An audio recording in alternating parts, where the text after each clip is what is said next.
There is a kind of silence that is not empty, but full of questions we have been running from, full of voices we have silenced to survive.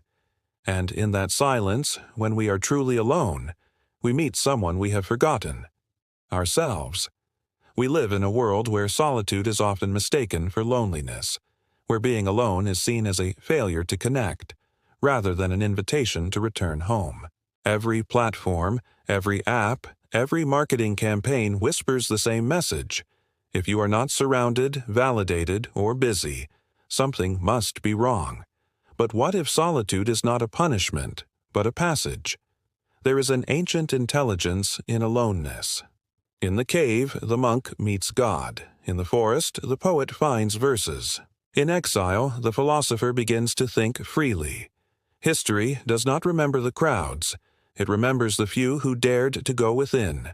Buddha under the Bodhi tree, Jesus in the wilderness, Rumi wandering in grief, Jung breaking from Freud and retreating to his tower at Bollingen. Solitude, for them, was not escape. It was transformation, and yet most of us resist it.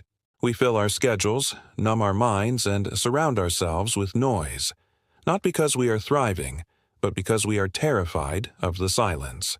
We fear what we might hear, what we might feel, who we might become if the distractions disappeared. But here is the truth. There can be no real growth without solitude. Not the kind of solitude that feels like a cage, but the kind that feels like soil. Dark, quiet, nourishing. The kind where old selves fall away and new roots begin to grow.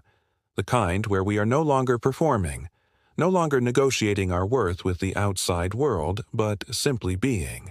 This video is not about isolation, nor is it a romanticized ode to solitude for its own sake. It is about what happens in solitude, how we change, why we avoid it, and how to use it consciously.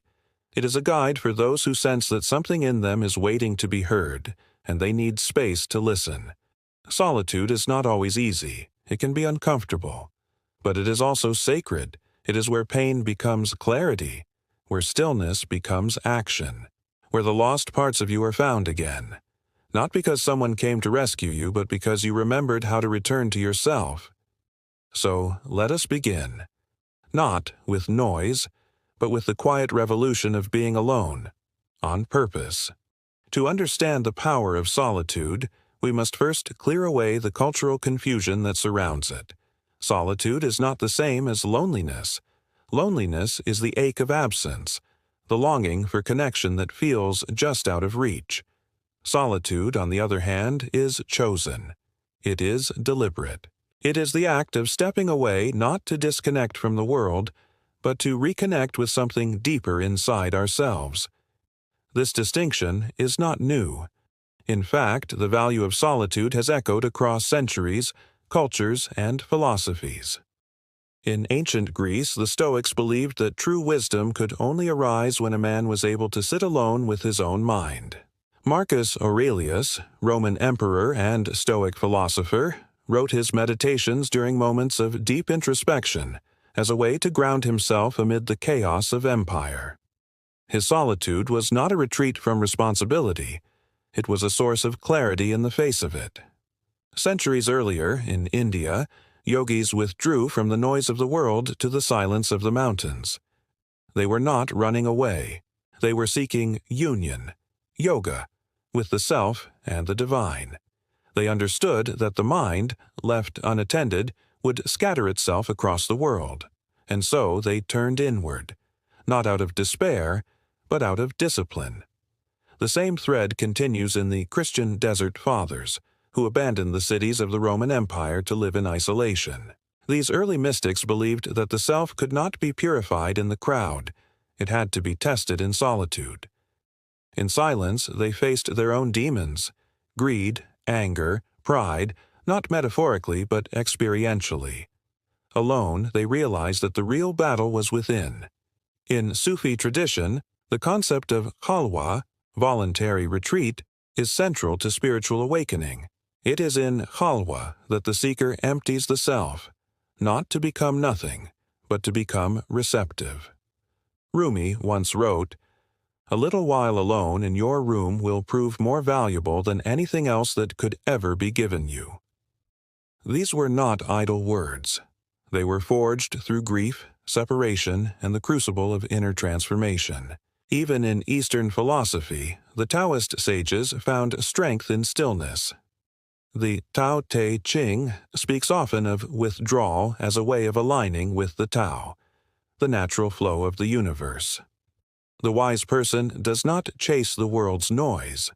They attune themselves to the rhythm beneath it. But what about our modern era?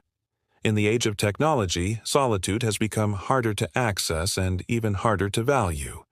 The moment we are alone, we reach for distraction. Our devices promise us connection, but often deliver only fragmentation. Every ping, every scroll, every notification pulls us away from the self and into the performance of life. Alone is no longer sacred. It is seen as suspicious. And yet, the soul has not changed. It still longs for integration. It still requires space to breathe. The psychological consequences of ignoring solitude are showing: burnout, anxiety, identity confusion, emotional numbness. We are everywhere and nowhere, constantly available yet deeply disconnected. What has changed is the narrative. Where solitude was once honored, it is now often pathologized. To be alone is to be broken, to be sad, to be antisocial. But maybe what is truly broken is our relationship to ourselves. Maybe solitude is not the problem, but the remedy. There is also a class dimension to this. In history, the privilege of solitude often belonged to the elite. Philosophers, monks, artists, they had the time, the space, the resources to retreat. But solitude is not a luxury. It is a human need. The single mother who finds a moment at dawn before her children wake, the factory worker who pauses on his walk home to listen to the wind. These are sacred acts of solitude too. It is not about time. It is about attention. And attention is where transformation begins. Solitude teaches us to pay attention to our breath, our thoughts, our longings. It exposes what we have buried. It reveals where we are still hurting. But it also uncovers what is resilient, beautiful, and alive within us. Carl Jung, in his later years, built a tower in Bollingen. There, far from the theories of Freud or the noise of society, he sculpted, painted, and wrote. He called it his representation of individuation, a place not to hide, but to become whole. He believed that every human being must undertake the journey inward, that without solitude there can be no self. So we arrive at a paradox. Solitude, though seemingly empty, is full. Though silent, it speaks. Though still, it moves us toward change. In every age, the most transformative growth has emerged not from noise, but from quiet. Not from the crowd, but from the cave. And yet, we resist it. We fear the void. But solitude is not a void. It is a mirror.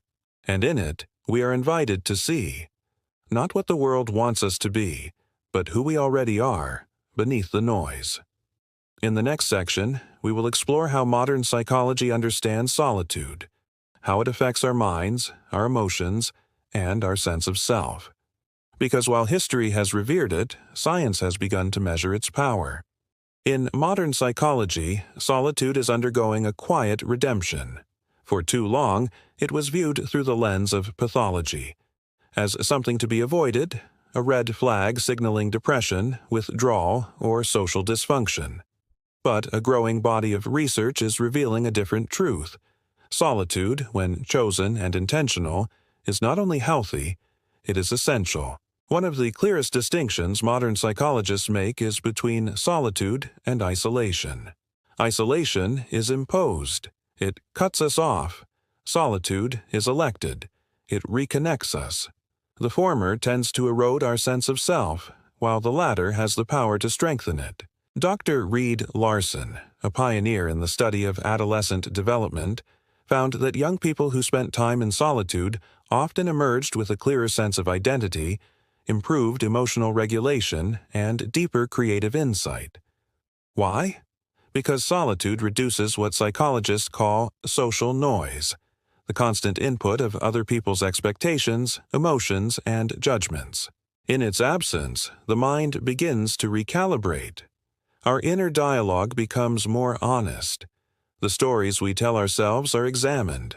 The false selves we wear to survive in the world begin to slip away.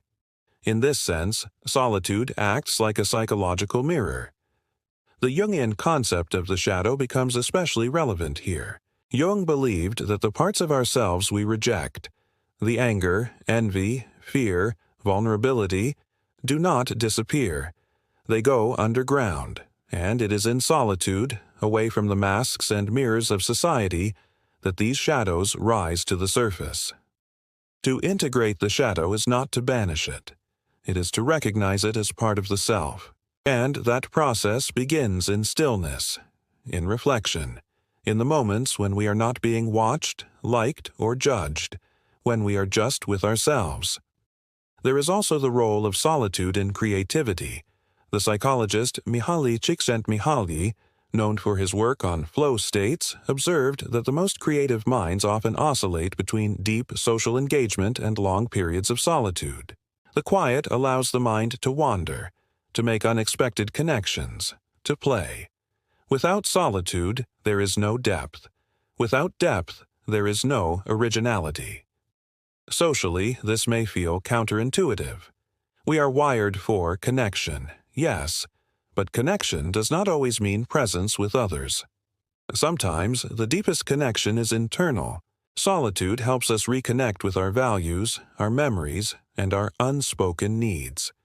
It reestablishes an inner compass. Even in relationships, solitude plays a hidden role. Psychologist Esther Perel notes that healthy intimacy depends on a balance of closeness and separateness. When two people are fused, they stop seeing each other clearly. But when each person maintains a sense of individuality, nourished by solitude, the relationship breathes. So perhaps the modern self is not suffering from too much aloneness, but from too little intentional solitude. We are surrounded, but not grounded. Connected, but not known. Always seen, rarely felt. In the next section, we will explore the consequences of neglecting solitude, on the individual, on relationships, and on the society that grows increasingly afraid of silence. When we neglect solitude, the effects ripple through every part of our lives, often in ways we barely notice until the cracks become too wide to ignore. In a culture that glorifies constant connection and activity, the absence of meaningful alone time can lead to a profound sense of fragmentation. We begin to lose contact with ourselves, and with that loss comes confusion, anxiety, and exhaustion. Emotionally, the lack of solitude means we rarely have the chance to process our inner world. Emotions build up, unexamined and unexpressed, like a dam under pressure. Over time, this pressure can lead to emotional volatility or numbness. We may find ourselves swinging between irritation, sadness, or apathy, without understanding why. The mind, bombarded by constant stimuli, has no space to settle or make sense of these feelings. Our identity suffers as well. Who are we beneath the noise of social media, the expectations of work, and the roles we play in our families? Without solitude, these questions remain unanswered. Instead, we become more reactive, more reliant on external validation to define our worth. The self becomes a fragile construction, vulnerable to collapse when others do not meet our expectations. Relationships also bear the burden. Ironically, without time alone, intimacy can suffer. When we lose touch with ourselves, we lose the ability to truly be present with others. We may become clingy or distant, confusing attachment with possession or withdrawal with independence. As Esther Perel observes, love thrives when individuals maintain their separate identities, something impossible without solitude to nurture that inner self. On a professional level, the consequences are just as stark. Creativity, problem-solving, and deep focus all demand mental space and rest. Without solitude, the mind becomes fragmented, switching rapidly between tasks and distractions. Burnout becomes almost inevitable, leaving us less effective and more disconnected from our sense of purpose. Historically, these consequences were understood through myth and story. Consider the tale of Narcissus, who fell in love with his reflection but was trapped by his own image, unable to connect with others or reality. Or the Greek concept of akrasia, the weakness of will, which often results from ignoring the inner voice that solitude can reveal. Even spiritual traditions warn of the dangers of neglecting solitude. The Desert Fathers spoke of the noonday demon, a form of despair that arises when the soul is overwhelmed by distraction and noise. For them, solitude was a fortress against this spiritual malaise. Without it, the self is vulnerable to despair, confusion, and fragmentation. In modern times, we see these consequences in rising rates of depression, anxiety, and existential disconnection. Our tools for distraction, smartphones, streaming services, social media, offer temporary relief but deepen the cycle of avoidance. The harder we run from ourselves, the louder the inner void becomes. Yet, this crisis is also an invitation. The very discomfort we feel when alone is a signal that something within us wants to be heard. It is the language of the soul asking for attention, for care, for transformation. When we deny solitude, we deny the opportunity to heal. But when we embrace it, even in small moments, we open the door to integration. We begin to stitch the fragments of ourselves back together. We learn to sit with discomfort without fleeing, to listen without judgment, and to grow without distraction. This is why solitude is not a luxury or a retreat. It is a form of radical self-care and courage. It asks us to face what is uncomfortable, yes, but also what is essential. Who we are beneath the noise is waiting patiently, longing not for perfection, but for presence. In the next section, we will explore practical ways to invite solitude into your life, tools and habits that honor this ancient, powerful practice without requiring isolation or withdrawal from the world. Embracing solitude is not about escaping life or shutting down from the world. Instead, it is about cultivating intentional moments that reconnect us with ourselves. Moments where we learn to listen deeply and respond with care. The good news is that solitude does not require grand gestures or long retreats. It can be woven into the fabric of everyday life, accessible to anyone willing to try. One of the simplest yet most powerful practices is journaling. Writing alone with no audience but yourself creates a sacred space to explore thoughts and emotions. Psychologists have found that journaling reduces stress, enhances self-awareness, and promotes emotional healing. Start with just 5 minutes a day. No rules, no expectations, just letting your thoughts flow onto the page. Over time, you might notice hidden patterns, recurring fears, or unexplored desires emerging from the quiet. Another cornerstone is mindful breathing and meditation. These ancient practices, embraced across cultures, invite us to anchor attention in the present moment. When the mind wanders, gently bring it back to the breath. This simple act of focusing inward creates a pause, a break from the relentless external demands. Even 5 minutes of mindful breathing can calm the nervous system and help you feel more grounded. This grounding is the foundation for deeper self-reflection and transformation. Therapy, or guided self-inquiry, can also be a form of intentional solitude.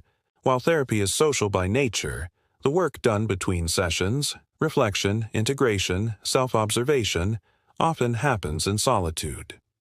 Cognitive behavioral therapy, CBT, for example, encourages noticing unhelpful thought patterns and gently challenging them. This inner dialogue is a way to meet yourself with curiosity instead of judgment. In this sense, solitude becomes a laboratory for personal growth. Drawing from historical wisdom, the Stoics teach us to practice daily reflection, reviewing our actions, thoughts, and intentions at the end of the day. Marcus Aurelius wrote that we should begin each day by telling yourself, "Today I shall be meeting with interference, ingratitude, insolence." By preparing mentally in solitude, we strengthen resilience and choose how to respond rather than react. This kind of self-examination is not about harsh critique, but about honest alignment with our values. Meditation and journaling also echo the Sufi practice of muraqabah, watchful contemplation, where the seeker observes the passing thoughts and feelings without attachment. It is a way of cultivating inner spaciousness, learning to witness the self without identification. This is where transformation deepens, when we become aware of our inner landscape without being trapped by it. Practical habits that encourage solitude can be as simple as creating technology-free zones or times during your day.